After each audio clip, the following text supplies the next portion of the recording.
पहले उसका जवाब दो। क्या जवाब है उसका? क्या सवाल क्या है भाई? क्या सवाल है? क्या सवाल है? अब जल्दी करनी पड़ेगी। क्या राहुल गांधी की जिंदगी में आखिरकार वो पल आ गया है जिसे लेकर अक्सर उनसे सवाल किया जाता है कि वो शादी कब करेंगे?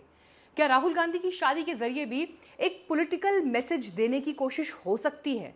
क्या राहुल गांधी की शादी नेहरू गांधी परिवार की हर शादी की तरह विवादों की आग से गुजरेगी, या राहुल अपनी समझदारी से एक ऐसा कारनामा कर देंगे जो उनके निजी और सियासी कद को और बड़ा कर देगा? नमस्कार, आपके साथ मैं हूं मीनाक्षी कंडवाल।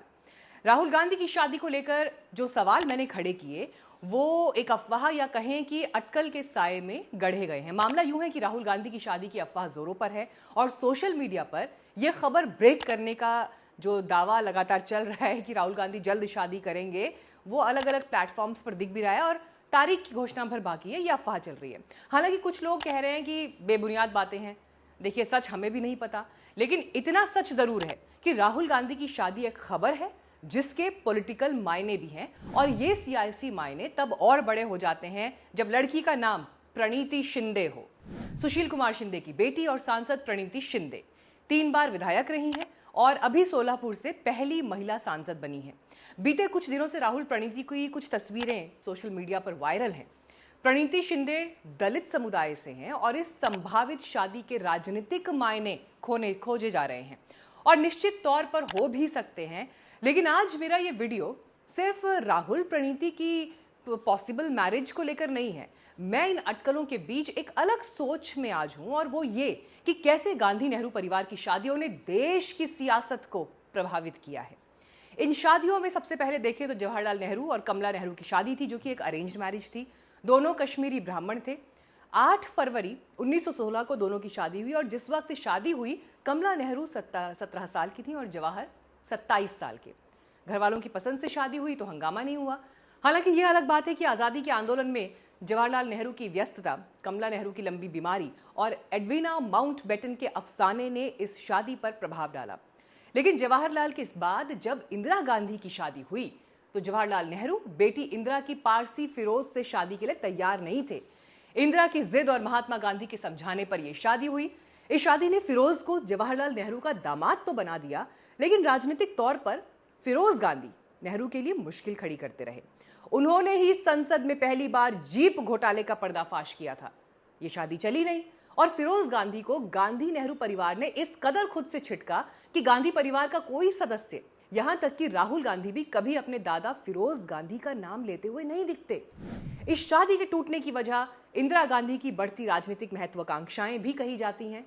खैर, वो दौर नैतिकता का था, आदर्शों का था, तो शादी में बिखराव उस तरह से नहीं हुआ जैसा कि आजकल दिखता है कि लोग अलग हो गए और डाइवोर्स ले लिया। हालांकि इस बीच एक शादी ने उस दौर में बड़ी हलचल पैदा की, और वो थी जवाहरलाल नेहरू की बहन विजय लक्ष्मी और सैयद हुसैन की शादी। ये किस्सा 1919 के आसपास का है। पंडित जवाहरलाल नेहरू की छोटी बहन विजय लक्ष्मी पंडित उस वक्त 19 साल की थी, बेहद खूबसूरत। इसी दौरान मोतीलाल नेहरू ने अपने अखबार दी इंडिपेंडेंट के संपादन का काम संभालने के लिए सैयद हुसैन नाम के लड़के को बुलाया। 5 फुट 10 इंच का यह लड़का दिखने में शानदार था, अंग्रेजी धुआंधार बोलता था, दुनिया भर के राजनीतिक मामलों की जबरदस्त समझ थी। अलीगढ़ विश्वविद्यालय में पढ़ाई के बाद सैयद कानून की पढ़ाई के लिए इंग्लैंड गए थे, लेकिन उन्होंने बैरिस्टर बनने की बजाय पत्रकार बनना ज्यादा पसंद किया। वो बंबई के बॉम्बे क्रॉनिकल अखबार में बतौर उप संपादक काम कर रहे थे और अंग्रेज सरकार के खिलाफ जमकर लिख रहे थे। उन लेखों पर मोतीलाल नेहरू की नजर गई और उन्होंने उन्हें बुला लिया। शुरुआत में सैयद हुसैन कुछ दिन आनंद भवन में भी रुके, जहां उनकी विजय लक्ष्मी से मुलाकात हुई, और धीरे धीरे दोनों के बीच आकर्षण बढ़ने लगा। कुछ दिन बाद विजय लक्ष्मी पंडित अखबार के दफ्तर में ट्रेनिंग के लिए गई तो इस चिंगारी को और हवा मिली। इस मेल मुलाकात का असर यह हुआ कि दोनों के बीच गहरी मोहब्बत हो गई और एक दिन दोनों ने शादी करी। लेकिन ये शादी तुड़वा दी गई। सैयद हुसैन की जीवनी लिखने वाले NS विनोद लिखते हैं कि जब मोतीलाल नेहरू को इसके बारे में पता चला तो उन्होंने आसमान सिर पर उठा लिया। वो इस बात पर आग बबूला हो गए कि इस तरह की चीज उनके घर में उनकी परिवार की निगरानी के बावजूद कैसे हो गई। जवाहरलाल नेहरू भी अपनी बहन से कम नाराज नहीं थे। दिलचस्प है कि बाद में जवाहरलाल नेहरू ने इस शादी के जो थोड़े बहुत सबूत भी थे वो खत्म करा दिए, और इस किस्से का जिक्र खुद उनके सचिव रहे MO मथाई ने अपनी किताब रेमिनेंसेस ऑफ नेहरू एज में किया है। उन्होंने लिखा है, गांधी जी की हत्या के कुछ दिन बाद राजकुमारी अमृत कौर ने, जो स्वतंत्र भारत की पहली हेल्थ मिनिस्टर बनी, गांधी के पास रखी एक सील्ड फाइल नेहरू के पास पहुंचाई थी। नेहरू ने फाइल खोलने के बाद मुझे बुलाकर कहा था कि इस फाइल में विजय लक्ष्मी के सैयद हुसैन के साथ जाने संबंधी डॉक्यूमेंट्स हैं, आप उनको जला दीजिए। मैंने उनसे अनुरोध किया कि ये कागज आप मेरे पास रहने दीजिए, लेकिन वो इसके लिए राजी नहीं हुए।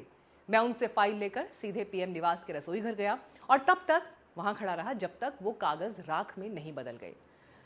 आज आप शायद इस बात का विश्वास नहीं करेंगे, लेकिन यह भी सच है कि महात्मा गांधी भी इस शादी के खिलाफ थे। उन्होंने उस वक्त विजय लक्ष्मी से कहा था कि उसे एक मुसलमान से शादी नहीं करनी चाहिए, वो भाई हो सकता है लेकिन पति नहीं।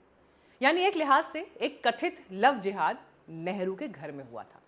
फिर बाद के दौर की शादियों को देखें तो संजय और मेनका की शादी का पहले घर में विरोध हुआ, लेकिन संजय नहीं माने। बाद में मेनका और इंदिरा गांधी की नहीं पटी तो इंदिरा ने उन्हें घर से निकाल दिया।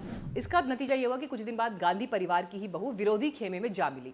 मेनका ने बीजेपी के टिकट पर चुनाव लड़ा, चुनाव जीती। वरुण भी बाद में बीजेपी से सांसद बने। राजीव गांधी ने क्रिश्चियन सोनिया से शादी की। शुरुआत में सोनिया के पिता विरोध में थे, लेकिन आखिरकार शादी हुई। लेकिन राजीव गांधी के निधन के बाद सोनिया के इटालियन मूल का होना 1999 के चुनाव का सबसे बड़ा सियासी मुद्दा बना।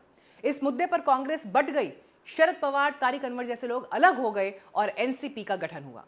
यह अलग बात है कि 2004 के चुनाव में कांग्रेस के सत्ता में लौटते ही यह मुद्दा गौण हो गया। लेकिन यह भी कहा जाता है कि सोनिया गांधी ने प्रधानमंत्री बनने का अवसर अपने हाथ से छोड़कर मनमोहन सिंह के हाथ में थमा दिया। तो इसकी वजह यह थी कि वो इटालियन मूल की थी और उन्हें लग रहा था कि देश उन्हें प्रधानमंत्री के पद पर स्वीकार नहीं कर पाएगा और ऐसे में उनका त्याग ही उनका कद बड़ा कर सकता है। प्रियंका गांधी ने रॉबर्ट वाड्रा से शादी की। उस वक्त रॉबर्ट के पिता शादी के विरोध में थे, लेकिन ये बचपन का प्यार था, प्यार जीता।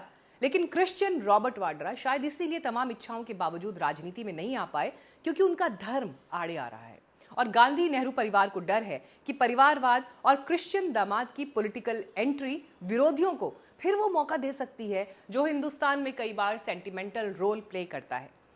दिलचस्प है कि राहुल गांधी ने 2004 में पहली बार जब अपनी गर्लफ्रेंड का जिक्र किया था तो वो भी एक क्रिश्चियन थी। ये लड़की थी वेरोनिका। उस वक्त कई खबरों में इन दोनों के नाम थे, तस्वीरें भी छपी थी अखबारों में। वेरोनिका मूल रूप से स्पेनिश थी जिनकी परवरिश वेनेजुएला में हुई थी। वो कई दिन भारत में राहुल गांधी के यहाँ रही भी, लेकिन दोनों ने शादी नहीं की। इसकी वजह पर कभी किसी ने कुछ कहा नहीं, लेकिन अटकलें वही कि एक स्पेनिश मूल की लड़की से शादी सियासी तौर पर राहुल गांधी को नुकसान पहुंचा सकती है, जो उस वक्त एमपी बन चुके थे और कांग्रेस के बड़े नेता बनने की उनकी पॉलिटिकल यात्रा की शुरुआत हो चुकी थी। लेकिन अब राहुल का नाम जिस लड़की से जुड़ रहा है वो उनकी सियासी पारी को लाभ पहुंचा सकती है। लेकिन सच ये है कि इस कथित जोड़ी को जात पात के आईने में नहीं देखा जाना चाहिए। राहुल गांधी के बारे में 3 बातें साफ हैं। वो ये कि बीते 2 साल में राहुल ने अपनी छवि को काफी बदला है। वो गंभीर नेता के रूप में दिखाई दे रहे हैं और भारत जोड़ो यात्रा के बाद उनकी फैन फॉलोइंग में बढ़ोतरी हुई है। राहुल गांधी अब जिम्मेदारी लेने के लिए तैयार दिख रहे हैं।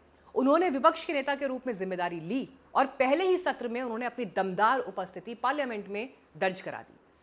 जाहिर है कि अब सवाल यह है कि क्या वो शादी की जिम्मेदारी उठाने के लिए तैयार हैं। और तीसरी बात यह कि राहुल गांधी के बारे में पहली बार यह कहा जा सकता है कि उन्होंने जनता की नब्ज पकड़ने वाले मुद्दों को उठाया है, मसलन जातिगत जनगणना।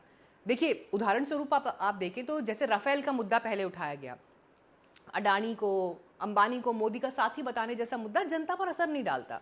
और राफेल की बात करें तो आज तक कईयों को समझ ही नहीं आया है। 5 लाइन अभी बोलने के लिए कही जाए तो लोग बोल नहीं पाएंगे। लेकिन ये देश जाति को लेकर बहुत संवेदनशील है। राहुल समेत विपक्ष ने जिस तरह मोदी के 400 पार के नारे को संविधान बदलने से जोड़कर बड़ा दांव खेला था, वहां उनकी राजनीतिक सूझबूझ दिखाई दी थी। और फिर जातिगत जनगणना के मुद्दे ने राहुल को बना दिया है, इसमें कोई शक नहीं। ऐसे में प्रणीति शिंदे से अगर उनकी शादी होती है तो मैं फिर कहूंगी, अगर होती है तो इसका लाभ राहुल और कांग्रेस को मिलेगा।